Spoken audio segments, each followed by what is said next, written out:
Hello, j'espère que tu vas bien. On se retrouve aujourd'hui pour une nouvelle vidéo qui est un peu différente de ce que j'ai l'habitude de faire puisque je vais te parler de mon parcours scolaire.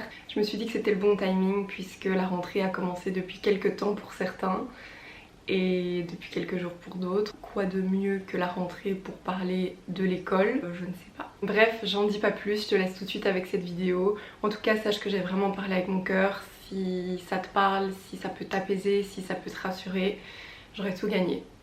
Alors, en primaire, j'étais une petite fille assez discrète. Je faisais ma vie de gosse, quoi. Mais, parce qu'il y a toujours un mais, il y a un petit truc qui cloche.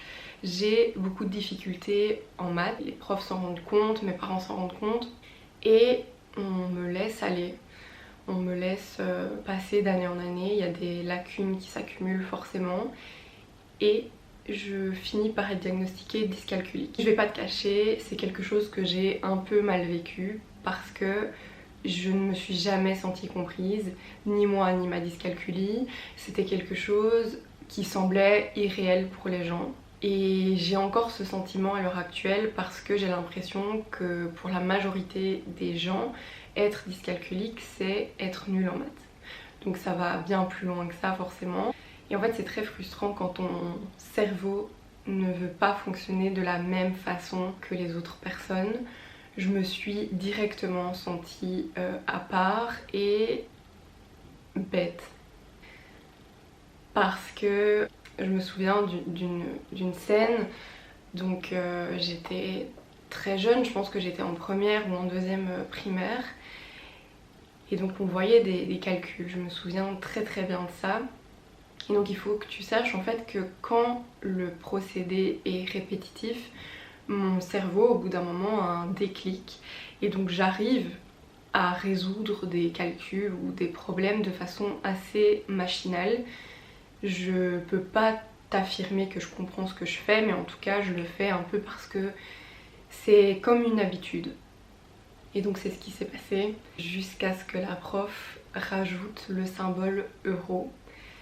Et là donc je ne savais plus rien faire. Et donc je me souviens très bien avoir dû rester sur le temps de la récré pour que la prof me réexplique. Et la prof vraiment s'évertuait à essayer de m'expliquer. Et moi je la regardais avec des yeux énormes en mode mais en fait quelle langue est-ce que tu es en train de me parler? Et je me sentais tellement bête parce que toutes mes copines elles étaient dehors et elles étaient en train de troquer leur carte d'idole alors que moi j'étais là le cul assis sur une chaise avec une adulte qui me faisait sentir con comme un âne, disons les termes. C'est un peu compliqué parce que pendant toutes mes primaires je suis passée de classe en classe en étant persuadée que j'étais bête et que il y avait certaines choses que j'étais pas capable de faire comme les autres. Et c'était très compliqué à gérer parce que tu grandis avec un manque de confiance en toi qui est énorme, un manque de confiance en toi et en tes capacités. En fait, ce manque de confiance en moi s'est répercuté sur plein de choses, donc pas seulement aux maths, mais à d'autres matières. Quand j'ai grandi, je me disais je serais incapable de faire ça, et donc forcément ça t'aide pas dans ton développement, dans ta construction en tant qu'enfant. Mais bon, qu'est-ce que tu veux, ça s'est empiré après. Donc je termine ma 6ème primaire un peu à tâtons sur la corde raide et je passe en première secondaire. Et donc ça a été un grand changement pour moi puisque je suis passée d'une petite école primaire à une grande école secondaire et ça ne collait pas vraiment à ma personnalité. J'étais pas du tout habituée à ça, à ce qu'il y ait autant de gens autour de moi. Mais je me souviens d'être un peu excitée parce que j'ai cette impression que quand tu passes de la primaire à la secondaire, t'es un peu saucée, tu vois, t'es genre en mode ouais, c'est bon, je suis dans la cour des grands et tout. Sauf que j'ai assez vite déchanté, tout se passait bien, j'avais rencontré des copines et on avait formé un petit groupe, c'était vraiment cool. Comme toute fille de 12-13 ans, t'as l'impression que ton groupe de copines c'est tout ton monde. Et donc je fais ma vie avec mes copines et je vais à l'école et j'essaye de garder un peu la tête hors de l'eau au niveau des cours, je fais genre ce que je peux. Et un jour, sans que je m'y attende, il y a un groupe de meufs qui est plus âgé que moi qui veut me tomber dessus. Alors aujourd'hui, je n'ai toujours pas l'explication, je ne sais pas ce qui s'est passé, je ne sais pas ce que je leur ai fait pour que ça arrive, Mais en tout cas, c'est quelque chose que j'ai très mal vécu. J'avais très peur d'aller à l'école. Je me souviens, ma maman me déposait le matin, du coup devant l'école, il y avait une grille comme ça. Et j'avais super peur en fait qu'elles m'attendent derrière la grille ou un peu plus loin. Et je me disais, elles vont me frapper. J'allais à l'école avec la boule au ventre, je me rendais malade pour pas aller en cours. Et c'est pas normal parce que tu vas à l'école pour apprendre, pas pour te faire frapper, à ce que je sache. Et ça m'arrivait parfois de passer mes récrés sous le préau à côté d'un éducateur au cas où ça arrive, et je me disais au moins là je suis en sécurité presque. Ça m'est arrivé de parler aux personnes compétentes qui au final ne l'étaient pas vraiment, puisqu'on me répondait que ce n'était que des jeux. Je savais pas que des jeux c'était censé faire cet effet. Je pense que des jeux c'est censé te faire rire. Et là, ça me faisait pas rire. Donc voilà. Bon, aujourd'hui, ça fait 13 ans. J'espère sincèrement que ça a évolué, qu'il y a une prévention, peut-être, qu'il y a une meilleure écoute de la part du corps enseignant et que c'est pris au sérieux parce que c'est pas des jeux, c'est pas pour rigoler. Si t'as l'impression qu'on t'emmerde à l'école, c'est souvent le cas. Donc n'hésite surtout pas à en parler autour de toi, à un parent, à ton frère, à ta soeur, à un ami, à un prof, en tout cas à quelqu'un en qui tu as confiance et qui pourra t'aider, qui pourra t'épauler et qui trouvera des solutions, parce qu'il y a toujours des solutions. S'il n'y a pas de solution, c'est qu'il n'y a pas de problème. Il existe même des numéros qui sont là pour t'écouter si tu en ressens le besoin et que tu n'as pas envie d'en parler à un proche. Donc je te mets le numéro juste là, n'hésite pas à les contacter si tu en ressens le besoin, si tu as besoin de parler. C'est des professionnels qui sont là pour t'écouter et du coup tu peux y aller le cœur léger, il n'y a aucun problème. Ça a duré un petit temps et au niveau des cours ça se ressentait en fait, genre mes notes régressaient et j'ai fini par doubler ma deuxième secondaire et j'ai changé d'école. J'arrive dans cette nouvelle école pleine d'ambition et je me souviendrai toujours, à une des récrés, ça devait être l'une de mes premières, il y a un groupe de gars qui s'approche de moi et qui me lâche: c'est toi qui t'es fait dans les toilettes de l'école. Je venais d'arriver, j'avais rien demandé à personne, je connaissais personne à part une copine. Je me suis dit à ce moment-là, mais qu'est-ce que j'ai fait? Pourquoi moi en fait? Genre, est-ce que ma tête leur revient pas? Est-ce que je fais quelque chose de mal sans vouloir? Je comprenais vraiment pas pourquoi ça me tombait dessus. Et je me souviens m'être dit en rentrant chez moi que c'était terminé, que c'était plus possible en fait de continuer comme ça. Donc je me suis vraiment construite une carapace et c'était un peu blesse ou soit blessée. C'est vraiment con, hein, genre ne fais pas ça, c'est la chose la plus conne qui soit. Mais j'ai fonctionné comme ça pour me protéger et aujourd'hui je suis convaincue d'avoir fait du mal aux gens à cause de mon comportement qui était parfois odieux et ça justifie rien. C'est pas parce que t'as été blessé qu'il faut blesser en retour.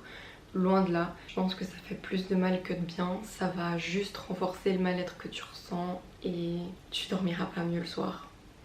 C'est con parce que je te dis pas que cette carapace a tout réglé, loin de là. Je sais qu'il y a des personnes qui se moquaient de moi dans mon dos. On m'appelait Carglass parce que j'avais des grosses lunettes. On m'a appelé un jour pour m'insulter, on m'a laissé un message vocal et on m'insultait, la personne m'insultait pendant 4 ou 5 minutes et je me demandais mais qu'est-ce que j'ai fait en fait? Genre moi je calcule personne, j'emmerde personne et les gens se foutent de ma gueule.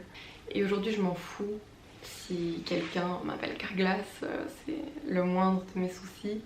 Mais quand t'es ado, c'est très compliqué parce que t'es en train de te construire et t'as l'impression que tout le monde se fout de ta gueule. Sincèrement, les secondaires c'est un champ de bataille, ça te tire à balles réelles pour aucune raison, mais c'est parce qu'on est tous trop mal dans notre peau en fait et donc on rabaisse les autres pour se sentir bien. C'est vraiment de la merde. Surtout qu'il y a des gens que ça touche très fort, donc vraiment faites attention aux mots que vous employez. Carglass peut faire du mal et ouais. Bref, aujourd'hui j'en veux plus du tout à ces personnes parce que je suis convaincue que les personnes qui font le plus de mal sont les plus meurtries et c'est triste pour elles, je pense que c'est elles les plus à plaindre. J'espère sincèrement qu'aujourd'hui elles ont trouvé la paix et qu'elles ont appris ce que c'était la bienveillance. Revenons quand même à nos moutons, les cours. petit bond dans le temps, je passe en 4e secondaire et là, je me fais chier à l'école. J'ai plus envie d'être là, je me sens pas à ma place et on me le fait sentir puisque un jour je suis convoquée chez le directeur parce que mes notes puent du cul clairement. Et donc je me retrouve dans cet énorme bureau face à ce directeur, ma maman est à côté de moi et au cours de la discussion il me lâche: non mais vous savez, Elena c'est une 2 chevaux dans une classe de Ferrari.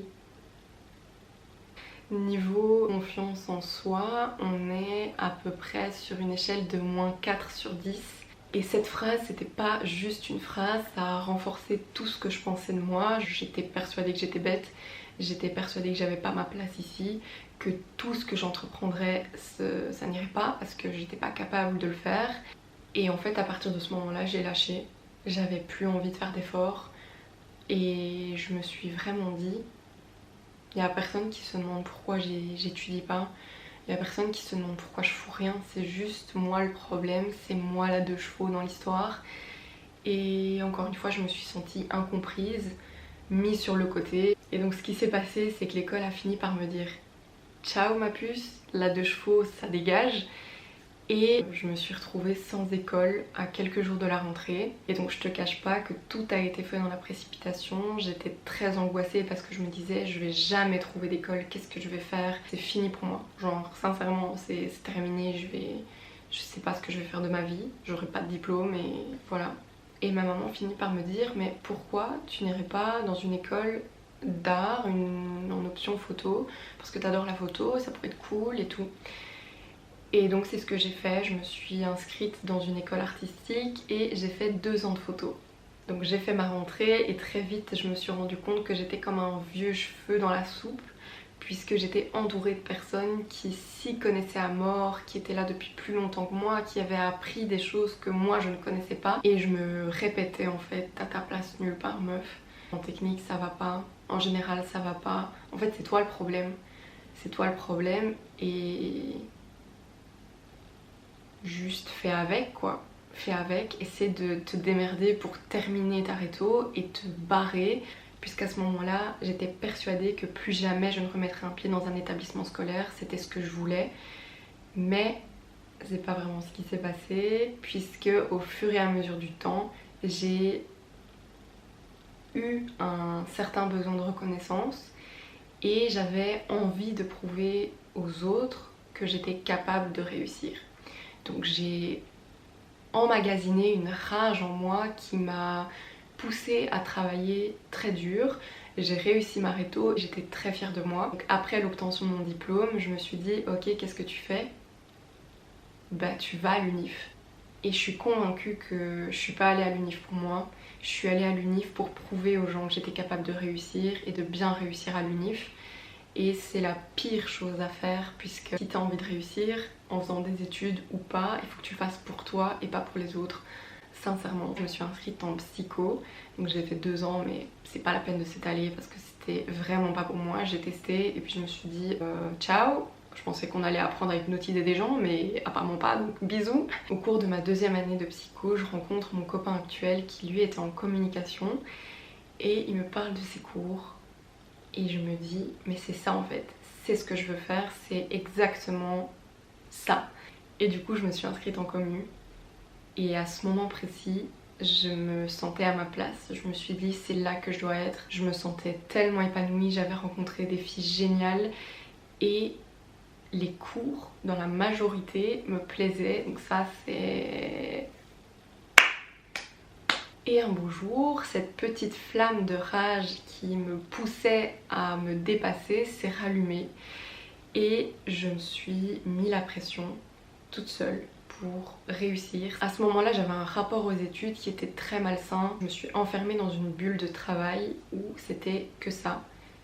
Vraiment, je pensais qu'à ça, je pensais qu'à réussir. Quand je travaillais pas, je culpabilisais. Et c'est compliqué parce qu'il y a un moment où ton corps et ton cerveau, ils te disent merde, et c'est ce qui s'est passé. Ils se sont dit: mais ciao pétasse en fait, tu nous saoules. Sauf que je les ai pas écoutés et je me suis forcée. Je me suis inscrite dans un master de marketing Et je sentais que j'avais plus la détermination, j'avais plus la motivation, mais je me forçais parce que j'avais l'impression que les gens attendaient ça de moi, alors que pas du tout. Et je me souviens, je me demandais, mais qu'est-ce que je fous encore là? Ça t'a pas suffi tout ce qui s'est passé, tu t'infliges encore ça, tu sais que t'as pas envie d'être là. Donc j'ai arrêté mon master et je pense que je me suis jamais sentie aussi bien de ma vie depuis que j'ai pris cette décision. Aujourd'hui, je suis convaincue que l'école c'est pas pour moi et c'est pas un problème. J'étais sûre pendant toute ma scolarité que c'était un souci de pas se sentir bien à l'école et de pas réussir correctement, mais au final on s'en fout. T'as des gens pour qui les études c'est une fin en soi et pour d'autres pas du tout, et c'est pas pour autant que t'es moins bien qu'un autre. Ça fait pas de toi quelqu'un de naze d'avoir de mauvaises notes, loin de là, et j'ai mis du temps à le comprendre, vraiment. Ok, donc c'est quoi la morale de tout ça les amis? C'est qu'il m'a fallu presque 25 ans pour me rendre compte que j'en avais plein le cul de me cacher derrière la peur et d'écouter cette petite voix insupportable qui me chuchote à l'oreille: non, non, mais t'y arriveras pas, hein. Ça même pas en rêve.